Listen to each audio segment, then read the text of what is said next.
Pero medyo related na lang din po doon sa tanong ni Mase on having, ano pong may papayo nyo na lang doon kay Yusek Castelo bilang spokesperson. And sabi niya rin po, she will not be an attack dog and will just report on sa mga nagagawa ng OVP. Hindi siya attack dog. Definitely, VP Sara doesn't need anymore an attack dog. Hindi niya na po kailangan ng isang attack dog. So, you know what I mean? Tama nga naman si Auntie Claire. Hindi nga kailangan ni VP Sara ang attack dog. Kasi yung corona na yan, sa iyo yan, Auntie Claire. Attack dog. Yan ang tatak mo. Ento mula sa atin. Yusek, with the appointment of former Yusek Ruth Castelo, do you see this as, in a way, a battle of among spokesperson? No, I don't think so. Is it a- Bakit may battle? It's all about facts, truth, transparency. Do you have any opening remarks? Okay.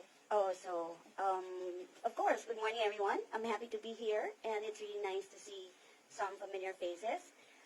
Today, we have very refreshing news, where we have the Office of the Vice President has already received the annual audit report for 2024, and I know that all of you are very eager to hear what is contained in this document.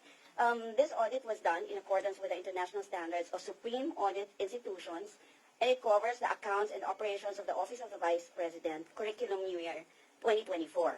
And of course, as in the last 2 years, 2022 and 2023, the Commission on Audit again gave an unmodified audit opinion on the fairness of presentation of the OVP's financial statements as of December 31, 2024. And then, so of course, we would ask, I don't know if all of you would understand what an unmodified audit opinion means, and so we're here to explain to you so that you can get a little bit of understanding. There is a June 2022 publication of the Commission on Audit, which defines an unmodified audit opinion as a Commission on Audit issuance, and this happens when the auditor concludes that the financial statements are prepared in accordance with the applicable financial reporting framework in all material respects, as specified, of course, by the international standards of audit and the international standards of Supreme Audit Institutions. There is a modified opinion, a modified audit opinion, but it is different because it then includes qualified, adverse, and a disclaimer of opinion. And, of course, very fortunately, the Office of the Vice President has received for the third year, an unmodified audit opinion.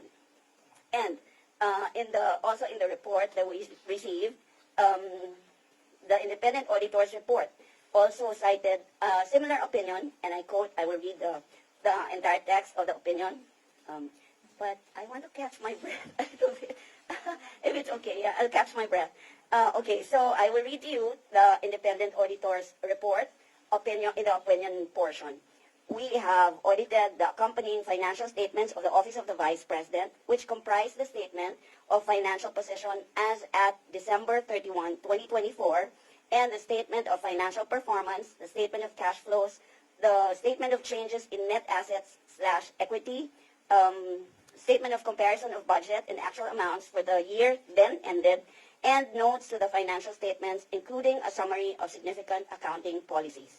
In our opinion, the accompanying financial statements present fairly in all material respects the financial position of the Office of the Vice President as at December 31, 2024, and its financial performance, the cash flows, changes in net assets / equity, and comparison of budget and actual amounts for the year then ended, and notes to financial statements, including a summary of significant accounting policies in accordance with the International Public Sector Accounting Standards. And this is signed by the Commission on Audit Supervising Auditor on May 16, 2025. So you'll see here, ladies and gentlemen, these opinions accompanying the Commission on Audit's 2024 Annual Audit Report for the Office of the Vice President is a confirmation of the Office of the Vice President's firm commitment to comply with all laws, existing rules and regulations, including audit guidelines, so that we can be transparent. This is, of course, for purposes of transparency and compliance, upholding the rule of law. Any questions? First question. Right, Mendoza, Red Times.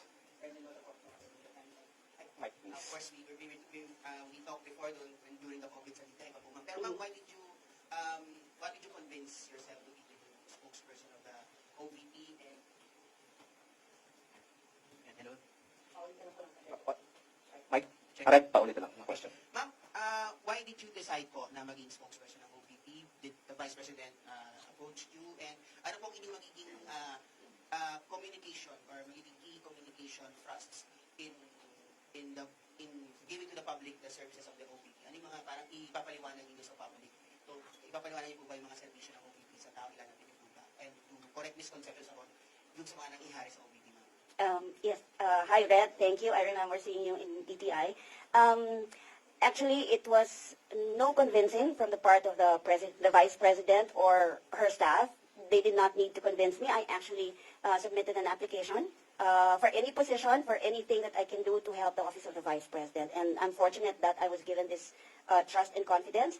And my purpose of being here, including, well, the first day is today, is to actually highlight all the accomplishments of the office of the vice president. You would see that, yes, the vice president is the second highest leader in the country, and she would have similar obligations to the people as the president.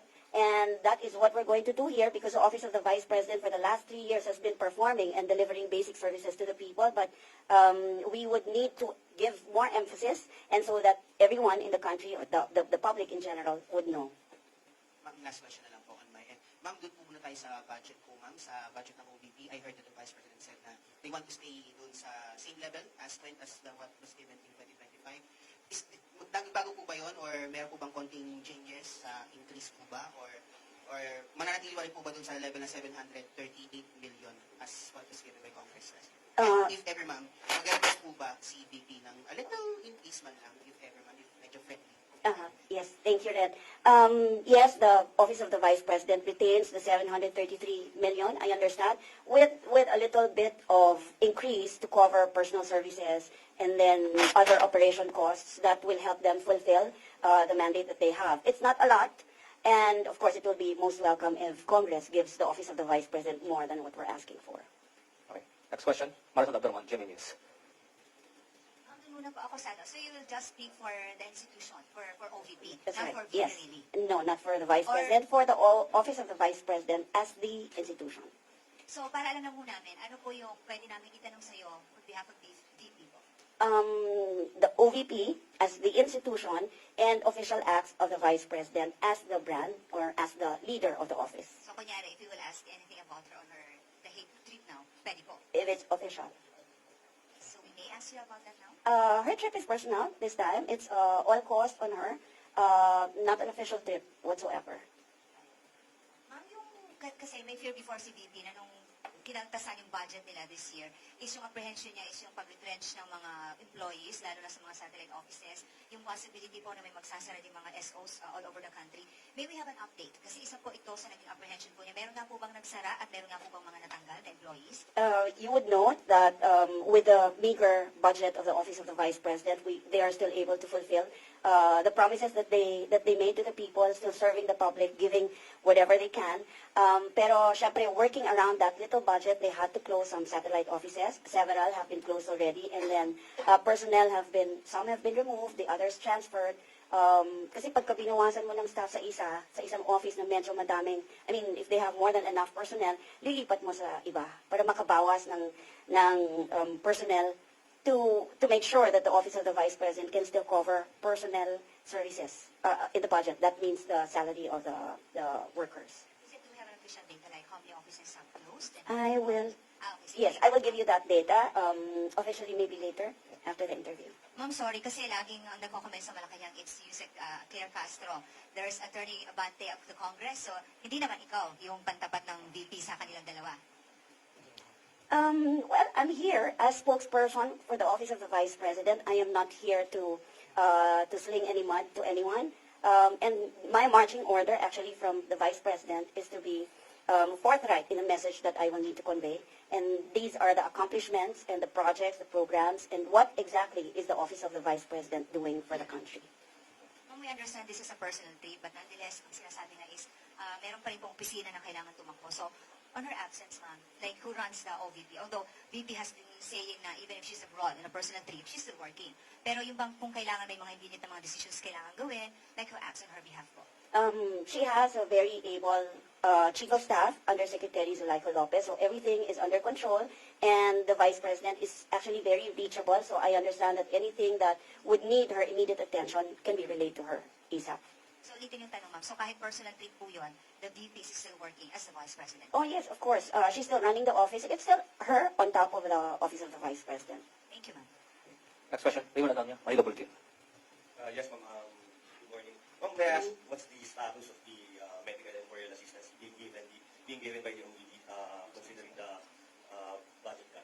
Thank you. For now, I understand that there is no medical and burial assistance being provided by the Office of the Vice President. Whatever meager resources that the office has, it is given to other priority areas which the office finds very important. So wala po, for this year, I understand, wala pong medical and burial.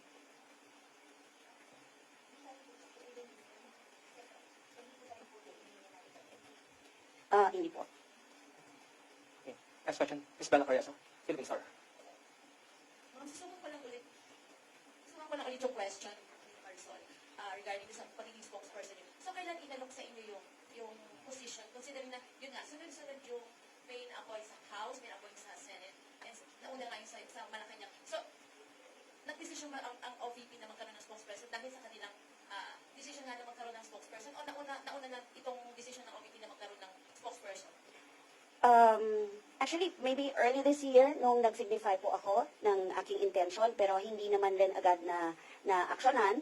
Kaya medyo tumagal po ng tumagal. Ang raming nangyari sa Vice Presidente, marami pong dinaanan din ng opisina, so hindi po agad na aksyonan, and maybe at that time, hindi pa nila nakita yung need talaga. But even before Attorney Abante, even before Attorney Castro, Undersecretary Castro, bago pa po yun, nagsasabi na po ako, nagsignify na po ako. So, magiging regular po ang president na-expect na sa inyo? Depende po sa mara ng Office of the Vice President.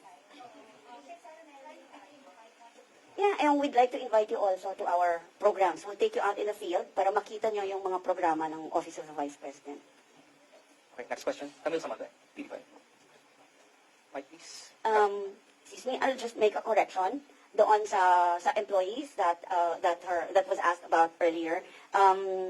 Yung mga satellite offices, hindi naman po sinara, pero naglipat doon sa mga mas murang lugar at saka maybe mas maliliit na opisina ng size ng office para makatipid at makatuloy-tuloy pa rin na makapagtrabaho yung mga tao sa satellite offices.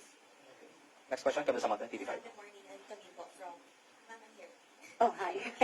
Ma'am, balikan ko lang yung sa una yung sinabi about dun sa qualified technical communication ng mga Mhm. Siguro para lang din po naintindihan ng mga ordinaryong tao ano po ba yung ibig sabihin nito sa pagkasta ng Office of the Vice President, because we know na isa ito sa mga issue na tinignan ng mga House prosecutors, no? Kaya sinasabi nga nila kaya nagkaroon ng impeachment complaint, sinasabi allegedly na may maling pagkasta yung Office of the Vice President. So, sinasabi niyo po kayo na what does it mean? Para lang po maintindihan ng mga pinag-aaral. Okay, thank you, Camille. Okay, I understand that unmodified opinion and a modified opinion, hindi naman rin talaga ordinarily maintindihan. Kahit ako, I need to get used to COA lingo, kasi iba yung kanilang medyo mas technical sila kaysa sa ordinary language. Ang unmodified opinion, there are two things. Unmodified audit opinion and modified audit opinion. Itong modified and unmodified is applied to financial statements that are subject to audit. Meron po kasing tatlong klase ng audit. This is the financial statements, there is the compliance audit, and there is a performance audit. So ito pong modified and unmodified opinion are used only for financial statements. So dalawa lang yung magiging sagot ng COA dyan, whether it's modified or unmodified. And I mentioned that for the last 3 years since 2022, puro unmodified opinion po ang binibigay ng COA sa Office of the Vice President. And this means na wala pong, maayos po ang pagpresenta ng kanilang financial statements. Ang financial statements na po na ito, ang kinocover niya yung mga, it covers the accounts and the operations, yung mga transactions po na ginawa ng Office of the Vice President. So for the last 3 years, like I said, unmodified ang opinion. Ang ibig sabihin po ng unmodified opinion, the financial statements are prepared in accordance with the applicable financial reporting framework in all material requests. This applicable financial reporting framework is a requirement that is adopted also by the Commission on Audit, by the international standards of audit, mga foreign international institutions na po ito, and the international standards of supreme audit institutions. So, pagka naka-receive po ang isang ahensya ng unmodified audit opinion, maligaya na po silang lahat. Pagka po modified ang ni-receive, ito po yung, just to contrast, modified opinion includes qualified, adverse, and a disclaimer of opinion. It is issued when the auditor concludes. Ini-issue po ito, yung modified opinion, pagka sinabi ng auditor na based on the audit evidence that they presented, hindi ko ma-determine as an auditor kung yung financial statements ba niya ay walang material misstatement. Or, isa pang ground where they can issue a modified opinion, a modified audit opinion, kung hindi po kaya ng auditor na maintindihan na walang misstatement na ginagawa dahil wala po siyang makuhang sufficient na ebidensya. Mike, please. Mike, please. What does it say now? Since this is one of the major topics now na tinitignan ng mga house prosecutor. Of course, I know you mentioned that you can only speak on expression, but OVP, basically, ito kasi yung budget na tinitignan. Oh yes, ibig sabihin, yung budget po for 2024 ay maayos na nagastos ng opisina. Wala pong nakita ang audit na naging problema doon sa compliance nila doon sa pagpresenta ng mga financial statements ng kanilang financial transactions at wala po rin nakita na problema during the time of audit. And this has been happening, as I mentioned, for the last 3 years. So yung unmodified audit opinion na nilabas this year ng COA ay kapareho lang po rin noong 2022 and 2023. Ibig sabihin, for the last 3 years po, wala pong nakitang diferensya ang Commission on Audit na hindi naman kayang i-correct. I mean, whatever they found, they would still give the unmodified audit opinion dahil correctable or baka documentation processing lang or something. But what's important is we receive the unmodified audit opinion. Why did you accept the position as a spokesperson despite the controversies na naharap ni Sara and her office? I believe in the Vice President. And I see myself in her kasi she never says die. Ako din never say die. So kahit anong harapin niya, kaya niya yan. I'm sure she has also, like me, battled many storms in her life. And you see her still standing, still strong. So I believe po in her. And of course, she is a direct extension of her father, whom I served for the full 6-year term. Kaya gusto ko po siyang matulungan. Okay. Next question. Mads, yeah. Mike, please. Mike. Micah? Yes, well, Oh, Mads.